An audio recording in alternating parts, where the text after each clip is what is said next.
Hi everyone, so this is the first video on 1.4, the periodic table. In this video we'll be talking about the first box there. So in the modern periodic table, elements are arranged in order of increasing atomic number and display periodic trends in their properties. What you need to be able to do after this and also the next video is to be able to identify trends in atomic radii, valencies, and electronegativities across periods and down groups of the periodic table. We'll be focusing on trends in atomic radii and general information you can get from a periodic table. All right. Okay, so this is a periodic table that you'd be hopefully familiar with. What information can you find? You should be able to find what state elements are in. What do we mean by letters which have a black field or not filled at all? Well, if it's filled, that means they are naturally occurring element, and those letters which are not filled with any color, they are man-made, they are artificial elements, or their lifespan is so short that we know that it exists, but we can't even tell what state they are in. What else can you find? We talked about states, have we? So gas, liquid, and solid can be figured out by looking at the color of each element. That's about it, I think. Okay, so let's look at the general trends. So on the periodic table, left-hand side is usually metal, and metalloid is something that divides the metal and non-metal. And non-metals are generally on the right-hand side. Non-metallic character, because of that, increases. Non-metal character increases if you go across a period from left to right. Because metals change to non-metal. So if you are talking about the trends of non-metallic character, it should increase. Except for group 18. Now group 18, noble gases, they're already stable, so it doesn't really show non-metal character. In terms of physical properties, yes, they're all gases. They are not metals for sure. But the property-wise, it doesn't want to react with anything. Therefore, non-metallic character doesn't really apply. It's Na, not applicable to group 18. Moving down a group, metallic nature, hopefully you remember, the increase, reactivity increases, and the tendency to lose electron also increases. That's what we are on about. Non-metallic nature, on the other hand, if you go down the period, it decreases. Non-metallic nature decreases.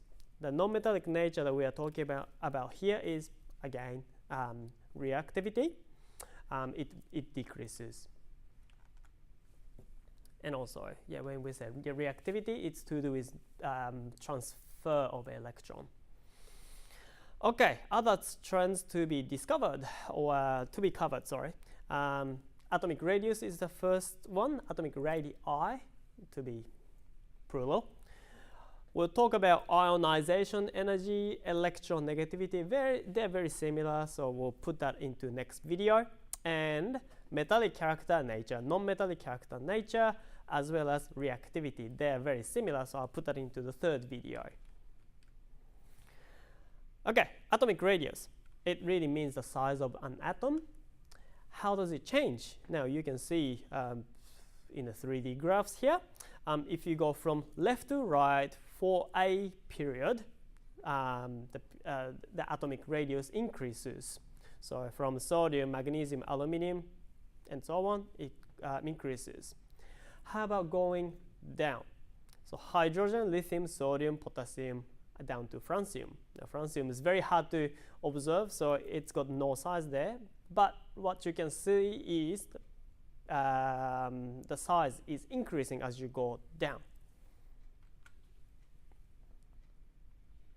And this diagram also shows that if you go to the right, if you keep going to the right, the atomic radius changes to much smaller sizes, and if you go down a group, you can see that the atomic radius, generally speaking, increases.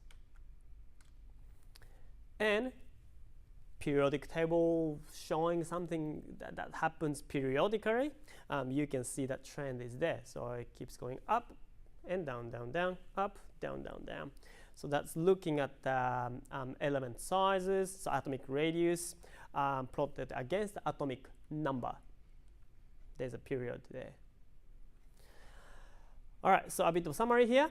As you move down the periodic table, atomic radius, as you go down, so atomic radius should increase.